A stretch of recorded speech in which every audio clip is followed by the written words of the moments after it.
Hello বন্ধুরা, আজকে আমরা রায় ও মার্টিনের প্রশ্ন বিচিত্রার মডেল কোশ্চেন পেপার 2 এর সমস্ত অতি সংক্ষিপ্ত প্রশ্নের উত্তরগুলি করে দেব।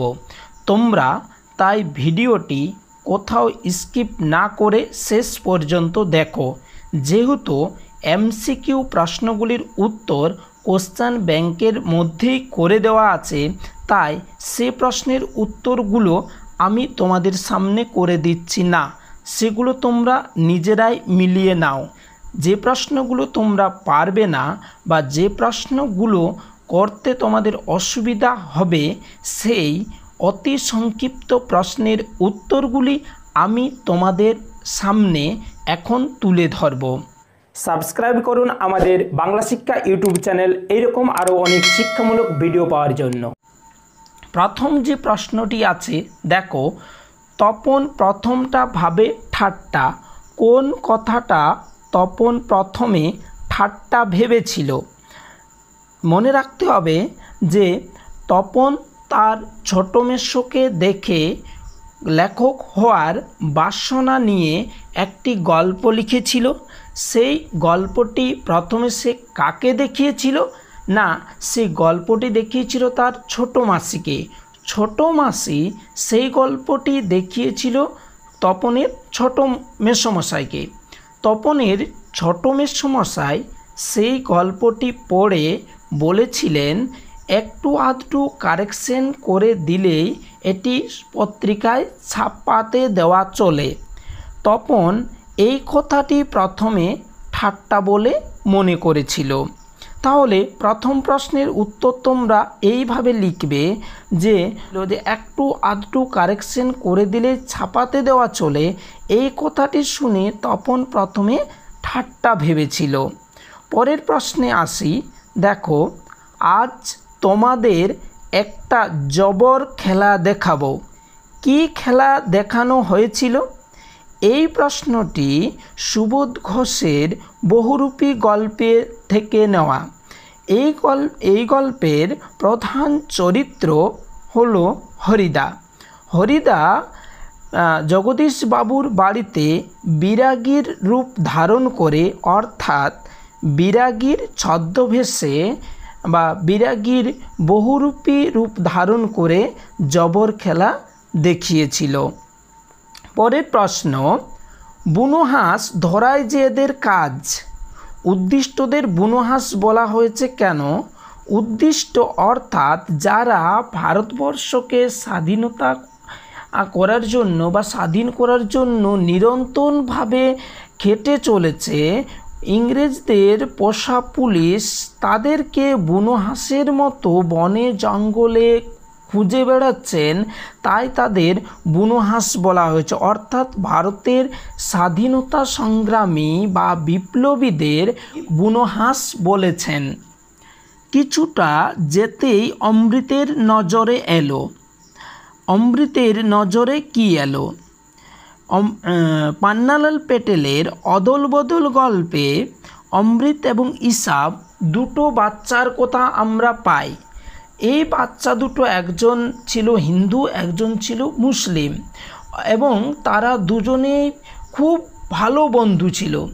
অমৃত এবং ইসাব এরা যখন খেলে আসছিল, তখন অমৃত দেখলো যে ইসাবের জামার 6 ইঞ্চি মতো পরিমাণ জায়গা এবং পকেট, এই অংশটি ছিঁড়ে গেছে। অর্থাৎ অমৃতের নজরে কী এলো? যে ইসাবের জামার 6 ইঞ্চি পরিমাণ জায়গা ও পকেট ছিঁড়ে গেছে, এটা অমৃতের নজরে এলো। পরের শেষ প্রশ্ন থাকে, মানিক বন্দ্যোপাধ্যায়ের প্রথম উপন্যাসের নাম কি? মানিক বন্দ্যোপাধ্যায়ের প্রথম উপন্যাসের নাম হলো দিবারাত্রির কাব্য। পরে 2 নিচের যে কোনো 4টি প্রশ্নের উত্তর দাও। এখানে 5টি প্রশ্ন দেওয়া আছে, তোমাদেরকে করতে হবে 4টি প্রশ্ন। আমি তাকে ছেড়ে দিলাম। কে কাকে ছেড়ে দিলেন? এখানে অসুখী একজন কবিতার কবি তার প্রেমিকা বা কেউ কেউ বলে থাকেন দেশমাতা তাকে ছেড়ে দিলেন। অর্থাৎ প্রেমিকাও তোমরা করতে পারো বা দেশমাতাও করতে পারো, যেটা করবে দুটোই ঠিক হবে। পরের প্রশ্ন, পৃথিবী হয়তো বেঁচে আছে, কবি হয়তো বলেছেন কেন? এই ভাবনার কারণ কি? হয়তো বলেছেন কেন না, সাধারণ মানুষের বেঁচে থাকার সমস্ত পথগুলি বিপন্ন হয়ে গেছে। তাদের সামনে পিছনে ডাইনে বাঁয়ে উপরে নিচে সব পথগুলো অবরুদ্ধ করে দিয়েছে কিছু ক্ষমতালোভী মানুষ। অর্থাৎ সাধারণ মানুষের বেঁচে থাকা পৃথিবীর পক্ষে অত্যন্ত বিপজ্জনক অবস্থায় আছে। তাই পৃথিবী বলেছেন হয়তো পৃথিবী মরে গেছে। এই ভাবনার কারণ কি? কেননা কবি এই ভাবনাটা ভেবেছিলেন যে সমগ্র পৃথিবীর প্রাণীকুল জীবকুলকে নিয়েই পৃথিবী বেঁচে থাকে। একটি জাতি বা এক শ্রেণীর মানুষ তাদের সমস্ত স্বাধীনতা বিসর্জন দিয়ে সমস্ত সুবিধা থেকে বঞ্চিত হয়ে বাঁচাকে পৃথিবীর প্রকৃত বাঁচা বলে না। সমস্ত মানুষ একসঙ্গে সুন্দরভাবে বেঁচে থাকাই হলো প্রকৃত বাঁচা। তাই কবির মনে এই ভাবনা উদয় হয়েছিল। পরের প্রশ্নে আসি, কহিলা কাঁদিয়া ধনী, ধনী কেঁদে কি বলেছিল? এইখানে তোমরা জানো এই অংশটি কহিলা কাঁদিয়া ধনী, এটি মাইকেল মধুসূদন দত্তের অভিষেক কবিতার অংশ। এখানে ধনী হলো ইন্দ্রজিতের পত্নী প্রমীলা। তিনি কেঁদে কি বলেছিলেন? তিনি কেঁদে বলেছিলেন তাকে ছেড়ে যুদ্ধে যেন ইন্দ্রজিৎ না যায়, অর্থাৎ তাকেও যেন যুদ্ধে নিয়ে যাওয়া হয়। অর্থাৎ ধনী অর্থাৎ প্রমীলা কেঁদে ইন্দ্রজিতের সঙ্গে যুদ্ধে যাওয়ার প্রার্থনা করেছিল। ওই আসে সুন্দর, সুন্দর কেমনভাবে আসে? সুন্দর এসেছিল কাল ভয়ঙ্করের ভেষে, এইটুকু লিখলেই হবে। সুন্দর এসেছিল কাল ভয়ঙ্করের ভেষে। সিন্ধু তীরে দেখি দিব্যস্থান, দিব্যস্থানটি কেমন ছিল?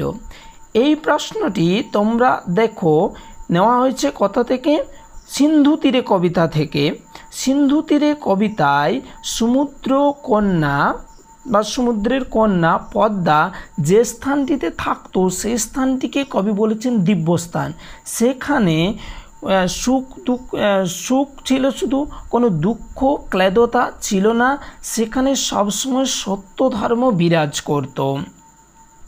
এরপরে প্রবন্ধ থেকে 4টি প্রশ্ন দেওয়া থাকবে, তোমাদের করতে হবে 3টি। কি কি সেই প্রশ্নগুলো দেখে নাও। অবাক হয়ে সেদিন মনে মনে ভাবছিলেন, লেখক কি ভাবছিলেন? অবাক হয়ে লেখক সেদিন মনে মনে ভাবছিলেন এই কালিকলম দিয়েই দোয়াত কালিকলম দিয়ে একসময় শেক্সপিয়র, মিল্টন, দান্তে, কালিদাস, ভবভূতি, রবীন্দ্রনাথ, বঙ্কিমচন্দ্র চট্টোপাধ্যায় এরা সব অমর লেখা লিখে গেছেন। পরের, খাগের কলম এখন কোথায় দেখা যায়? খাগের কলম এখন কেবলমাত্র সরস্বতী পুজোয় দেখা যায়। সম্পাদকের উচিত, সম্পাদকের কি উচিত? সম্পাদকের উচিত অবিখ্যাত কোনো লেখকের বিজ্ঞান সন্দর্ভ প্রকাশের আগে কোনো এক্সপার্ট দিয়ে অর্থাৎ অভিজ্ঞ লেখক দিয়ে তা পরীক্ষা করে নেওয়া। বাংলা ভাষায় বিজ্ঞান প্রবন্ধের লেখকের ছদ্মনাম কি? তাহলে বাংলা ভাষায় বিজ্ঞান প্রবন্ধের লেখকের নাম আগে জানতে হবে। বাংলা ভাষায় বিজ্ঞান প্রবন্ধের লেখকের নাম রাজশেখর বসু। এই রাজশেখর বসুর ছদ্মনাম কি ছিল? রাজশেখর বসুর ছদ্মনাম ছিল পরশুরাম। এইবারে আমরা যে প্রশ্নগুলি পাবো সেগুলো সমস্তই হলো ব্যাকরণের প্রশ্ন। দেখো, প্রথম যে প্রশ্নটি আছে, বিভক্তি অনুসর্গের একটি পার্থক্য লেখো। বিভক্তি অনুসর্গের অনেকগুলো পার্থক্য আছে, তোমরা সেই পার্থক্যগুলো সবগুলোই পড়ে রাখবে। তাদের মধ্যে একটি এখানে লিখতে বলেছে। অনেক সময় একটি নয় দুটি লিখতেও বলা হয়, এখানে একটি লিখতে বলেছে। তাহলে কি করবে? বিভক্তির স্বতন্ত্র প্রয়োগ নেই, কিন্তু অনুসর্গের স্বতন্ত্র প্রয়োগ আছে। আবার যদি আরও অন্য পার্থক্যগুলো তোমরা মনে রাখতে চাও তাহলে বলবে বিভক্তি ধাতু বা শব্দের সঙ্গে মিলিত হয়ে বসে কিন্তু অনুসর্গ পৃথকভাবে বসে। পরে দেখো বুধুয়া অবাক হয়ে ভাবে। নিম্নরেখ পদটির কারক ও বিভক্তি নির্ণয় করো। বুধুয়া কে অবাক হয়ে ভাবে? ক্রিয়াপদকে যদি কে দিয়ে প্রশ্ন করা যায় বা করা হচ্ছে, দেখো এখানে উত্তর পাওয়া যাচ্ছে বুধুয়া, অর্থাৎ এটি কর্তৃ কারকে আছে। আর এটি বিভক্তি কি না, এটি বিভক্তি হবে শূন্য বিভক্তি। জ্ঞানালোক বেশ বাক্য সহ সমাসের নাম লেখো। জ্ঞানালোক এর বেশ বাক্য করলে হবে জ্ঞানের আলোক।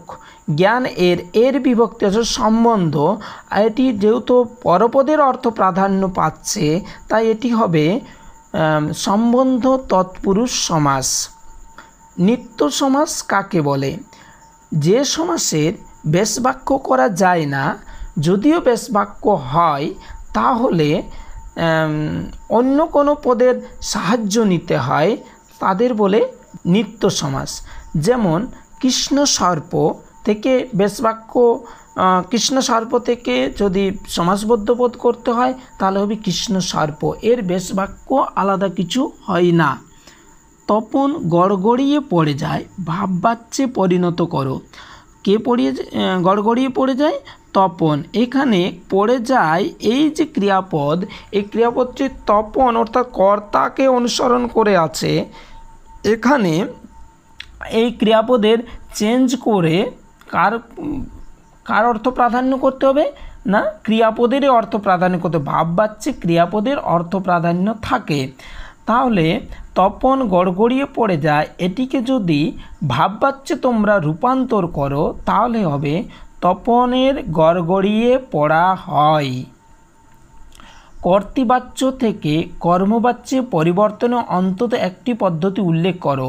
কর্তৃবাচ্য থেকে কর্মবাচ্যে পরিবর্তন করতে গেলে ক্রিয়াপদের মূলত পরিবর্তন করতে হয়, অর্থাৎ কর্তৃবাচ্যে ক্রিয়াপদটি থাকে কর্তা অনুসারী, কর্মবাচ্যে সেই ক্রিয়াপদটাকে কর্ম অনুসারী করতে হয়। এ কলমে লেখা যায় না, বাক্যটিতে ইতিবাচক বাক্যে পরিণত করো। এই কলমে লেখা যায় না অর্থাৎ এই কলমটাই লেখায় না, অর্থাৎ এই কলমটি লেখার অযোগ্য। অন্তর্মম বিকশিত করো, অর্থগতভাবে এটি কোন শ্রেণীর বাক্য? অন্তর্মম অর্থাৎ ঈশ্বরের কাছে একটা প্রার্থনা বোঝাচ্ছে। অন্তর আমার বিকশিত করো প্রার্থনা যদি বোঝায় তাহলে সেই বাক্যটি হয় অনুজ্ঞাসূচক বাক্য। অর্থগত দিক থেকে তোমরা এর উত্তর করবে যে অনুজ্ঞাসূচক বাক্য। একটি অলোপ সমাসের উদাহরণ দাও। অলোপ সমাসের উদাহরণ হলো গায়ে হলুদ। অলোপ সমাস কাকে বলে? যে সমাসের পূর্বপদের বিভক্তি লোপ পায় না তাকে অলোপ সমাস বলে। গায়ে হলুদ, এখানে গায়ে হলুদ এই এ বিভক্তি বা গায়ে হলুদের যে বিভক্তি আছে সমাসবদ্ধ পদেও সেই বিভক্তিটাও বর্তমান আছে। একটি মিশ্র বাক্যের উদাহরণ দাও। একটি মিশ্র বাক্যের উদাহরণ এইরকমভাবে তোমরা করবে, রাম যদি বনে যায় তাহলে সীতা ও লক্ষ্মণ সঙ্গে যাবে, কিন্তু ভরত ও শত্রুঘ্ন যাবে না, তারা দেশ শাসনের জন্য অযোধ্যায় রয়ে যাবে। এইরকমভাবে উত্তরগুলো করবে। তোমাদের যদি ভিডিওটি ভালো লেগে থাকে তাহলে অবশ্যই কমেন্ট বক্সে কমেন্ট করো। আমরা পরবর্তী ভিডিওগুলোতে মডেল কোশ্চেন পেপারের অন্যান্য প্রশ্নের উত্তরগুলি তাহলে শীঘ্রই নিয়ে আসবো।